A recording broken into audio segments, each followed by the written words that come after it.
Subscribe करिए GK master को और बेल आइकन को प्रेस करिए हमारे लेटेस्ट वीडियो को सबसे पहले देखने के लिए। Hello friends, welcome to GK master. दोस्तों, आज इंडियन पॉलिटी के रीड्स के बारे में डिस्कस करूंगा, जो कि बहुत बार इन रीड्स से क्वेश्चन बनता है। तो स्टूडेंट्स लोग इसे छोड़ के आते हैं या गलत जवाब दे के आते हैं, क्योंकि इन रीड्स को अच्छे से नहीं समझते हैं। मैं आपको जितने भी रीड्स है बहुत ही सिंपल भाषा जो आपको समझ में आए उसी तरह एक्सप्लेन करूंगा। बस आप इसे एंड तक देखिए, समझ जाएंगे और इससे क्वेश्चन आसानी से करेंगे। चलिए देखते हैं। दोस्तों, रीड्स के बारे में स्टार्ट करने से पहले हम जानते हैं कि रीड्स क्या होता है। दोस्तों, रीड्स जो होता है आपका अधिकार है। आपके अधिकार के हनन के लिए ये रीड्स का प्रयोग किया जा सकता है। सिंपल भाषा में रीट यानी रिटेन कमांड, लिखित आदेश है जो अदालत देता है। कौन देता है? जो अदालत क्या देता है? लिखित आदेश कि किसी भी पब्लिक ऑफिस हो या बॉडी या कॉरपोरेशन, मतलब किसी भी प्रकार से सरकारी संबंधित के बारे में ये रीड्स होते हैं। क्लियर दोस्तों? चलिए देखते हैं रीड्स क्या होता है और वो कितने विभाग में बंटन हुआ है। दोस्तों, हमारे जो संविधान में 5 प्रकार का रीड्स है। There are 5 types of writs. एक है habeas corpus, mandamus, quo warranto, certiorari और लास्ट है प्रोहिबिशन। तो ये इन्हीं 5 रीड्स जो है हम कहाँ पे ये याचिका दायर कर सकते हैं, रीड्स कहाँ पे लगा सकते हैं? तो दोस्तों, ये जो है आर्टिकल 226 के तहत हाई कोर्ट में जाएंगे और आर्टिकल 32 के तहत सुप्रीम कोर्ट में जाएंगे। Very very important. आर्टिकल 226 के तहत हम रीड्स जो है ये 5 जो रीड्स है हम याचिका दायर कर सकते हैं हाई कोर्ट में और सुप्रीम कोर्ट में आर्टिकल 32 के तहत। क्लियर दोस्तों? चलते हैं, अभी देखते हैं इन्हीं 5 के बारे में डिस्कस करेंगे कि ये किस तरह का काम करता है। दोस्तों, हेबियस कर्पस, सिंपली इसको मैं बोलूंगा in English present the body. English में बोला जाता है प्रेजेंट बॉडी। दोस्तों, हेबियस कर्पस जो है वो लैटिन वर्ड है। ओके, तो इसको हिंदी में मैं बोलता हूं बंदी प्रत्यक्षीकरण। क्या? बंदी प्रत्यक्षीकरण, हेबियस कर्पस का मतलब। और उसका काम है आपके पास जो शरीर है उसको हमें प्रेजेंट करिए। ये कौन बोलता है? अदालत। ये एक प्रकार का कानूनी आज्ञा पत्र होता है। ओके, ये एक प्रकार का कानूनी आज्ञा पत्र होता है जिसके द्वारा किसी गैर कानूनी कारण से जिसके द्वारा किसी गैर कानूनी कारण से गिरफ्तार व्यक्ति को रिहाई मिल सकता है। दोस्तों, अगर किसी को इलीगली अरेस्ट किया गया है तो उसे हेबियस कर्पस के तहत उसे रिहाई की जा सकती है। ओके, तो दोस्तों, ये जो हेबियस कर्पस कौन दायर कर सकता है? ये खुद जो गिरफ्तार हुआ है वो कर सकता है, नहीं तो उसकी कोई सहयोगी, मतलब उसका कोई वकील हो या कोई पहचान का हो, वो याचिका दायर कर सकता है, रीड्स कर सकता है हेबियस कर्पस के जो रीड्स है वो इसके अगेंस्ट याचिका दायर कर सकता है कोर्ट में। मैं एक बहुत ही इंटरेस्टिंग चीज बताना चाहता हूं। दोस्तों, पुराने जमाने में जो पुलिस पर कोई लगाम नहीं थी और ये किसी भी साधारण नागरिकों को गिरफ्तार कर लेते थे, मतलब जिसको भी चाहते थे, कुछ भी गलती दिखा तो गिरफ्तार कर लेते थे। तो इन्हें कोई बोलने को ना था ना पूछने को वाला था, क्योंकि जो पूछेगा उसे भी डर था कि पुलिस उसे भी बंदी बना देगा। तो ऐसे में साधारण नागरिक जो थे उनके स्वतंत्रता खंडन हो रहा था। क्या खंडन हुआ था? स्वतंत्रता, मतलब फ्रीडम की कोई बात ही नहीं है, क्योंकि अगर कोई कुछ कुछ छोटी सी भी गलती कर दिया, अगर नहीं भी किया तो अगर पुलिस चाहेगा तो उसे गिरफ्तार कर सकता है। इसी के कारण बंदी प्रत्यक्षीकरण मीन हेबियस कॉर्पस ऐसी मनमानियों पर रोक लगाकर साधारण नागरिकों को सुरक्षा देता है। क्लियर दोस्तों? बहुत ही सिंपल भाषा में मैं समझाया।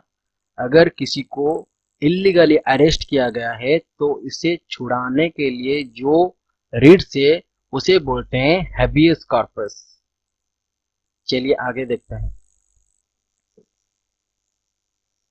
दोस्तों। मैंडेमस, मैंडेमस का मतलब इंग्लिश में बोलते हैं वी कमांड, मतलब ऑर्डर देना, आदेश देना। कौन? अदालत।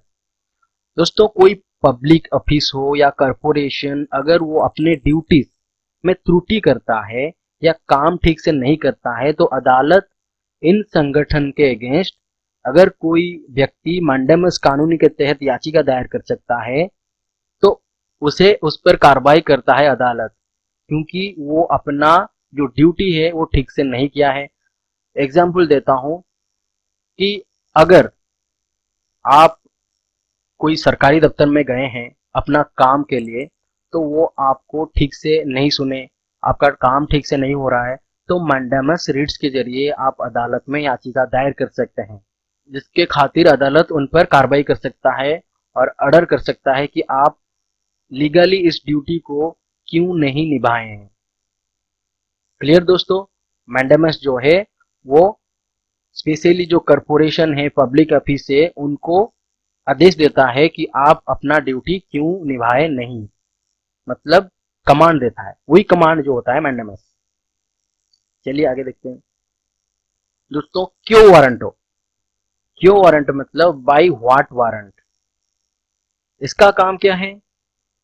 What is your authority.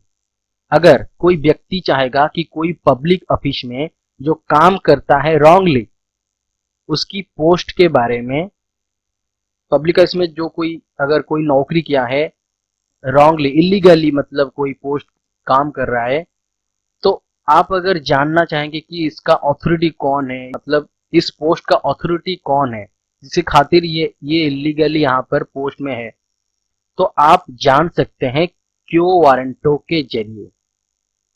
Okay, suppose मैं आपको एक एग्जांपल देता हूं। एग्जांपल क्या है कि अगर एक पॉलिटिशियन पार्लियामेंट से बिलोंग्स करता है, उसके बाद भी वो एक सरकारी नौकरी किया है, तो ये गलत बात है, क्योंकि हमारे संविधान में लिखा है अगर आप पार्लियामेंट्स में है, हमारा संविधान में लिखा है पार्लियामेंट्स में है तो आप सरकारी नौकरी नहीं कर सकते हैं। पर अगर आप जाने ये बात तो आप इसके तहत क्यू वारंट रिट्स जो है इसके अगेंस्ट याचिका दायर कर सकते हैं कि ये इसका अथॉरिटी कौन है जो कि ये दो तरह का काम करता है। क्लियर दोस्तों?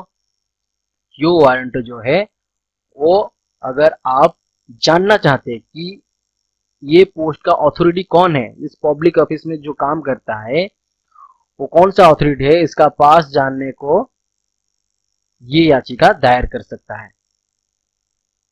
दोस्तों और एक बहुत ही इम्पोर्टेंट बात मैं बोलना चाहता हूँ क्यू वारंटो के, कि ये जो क्यू वारंटो रीड्स है वो सरकारी ऑफिस, सरकारी दफ्तर, इन सब में ये लग सकता है, जैसे कि पब्लिक ऑफिसेस जो है उनमें लग सकता है, पर it's not include private institution और ऑफिसेस। प्राइवेट कंपनी वगैरह जो है उनके लिए ये रीड्स नहीं है, it's only for public offices.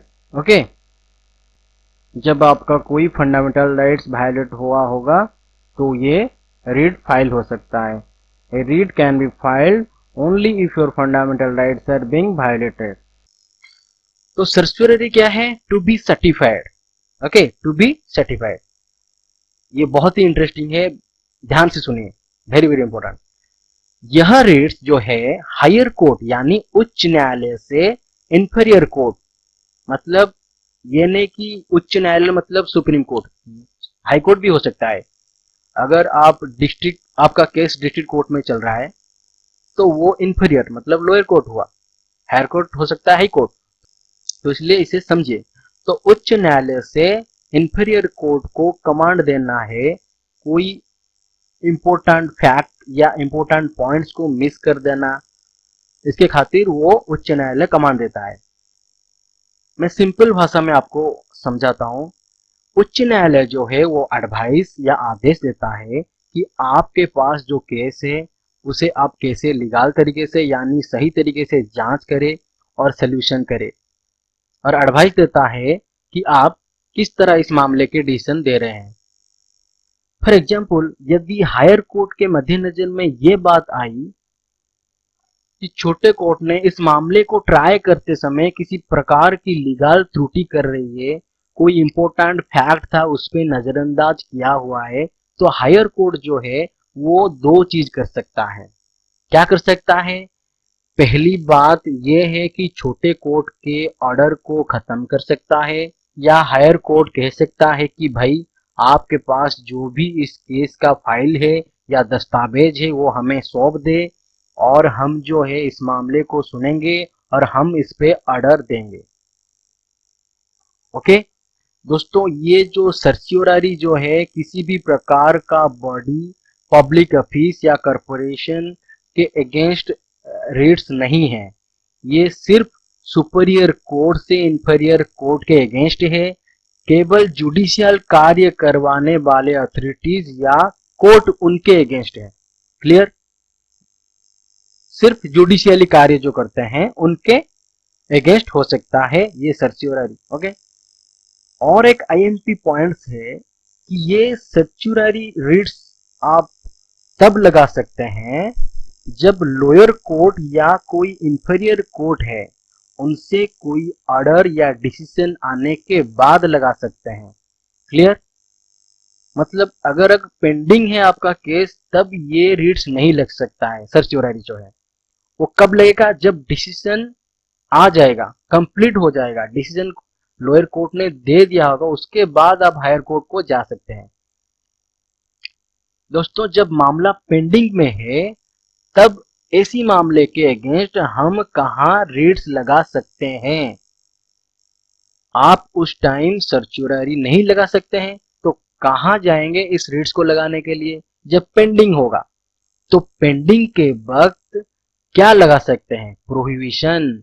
हम अगले में बात करेंगे प्रोहिबिशन क्या होता है। ओके, तो इसे सर्च्योररी जो है जज ऑर्डर देता है हायर कोर्ट जो होता है लोअर कोर्ट को। ओके, किसके बाद? केस डिसीजन के बाद। उसके बाद हम सुनते हैं प्रोहिबिशन। चलते हैं नेक्स्ट। दोस्तों, प्रोहिबिशन यानी स्टे ऑर्डर। दोस्तों, सिंपल भाषा में मैं बोलता हूं, इसका मतलब है आप मत कीजिए, मतलब प्रोहिबिट करना काम करने से। ओके, अगर आप सेटिस्फाई नहीं है उनके काम से, ये जो प्रोहिबिशन रिट्स है आप याचिका दायर कर सकते हैं हायर कोर्ट में। मतलब जब पेंडिंग होता है केस उस टाइम पर। सर्च्योररी जो है वो डिसीजन के बाद लगा सकते हैं, पर प्रोहिबिशन जो है वो पेंडिंग के टाइम आप ये रिट्स लगा सकते हैं। मैं आपको ग्राफिकली भी समझाता हूं। दोस्तों, ये है हायर कोर्ट, ओके, और ये है लोअर कोर्ट। ये व्यक्ति लोअर कोर्ट को गया अपना केस के लिए, पर वो केस में जो सुनवाई हो रहा था, जिस तरह काम हो रहा था कोर्ट में, वो डिससेटिस्फाइड हुआ, सेटिस्फेक्शन नहीं लगा। कैसे?